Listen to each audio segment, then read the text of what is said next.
شي يفيد الحكي لو راح؟ الله وياك ما ردك على الوازاك.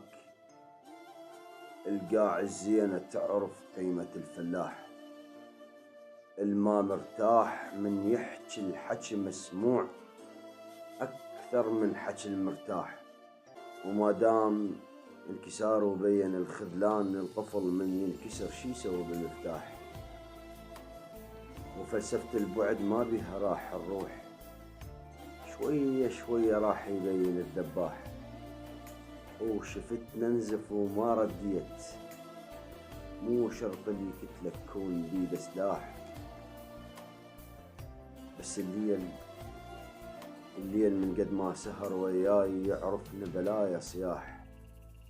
مو قلتلك كل ما مرتاح من يحكي الحكي مسموع أكثر من حكي المرتاح.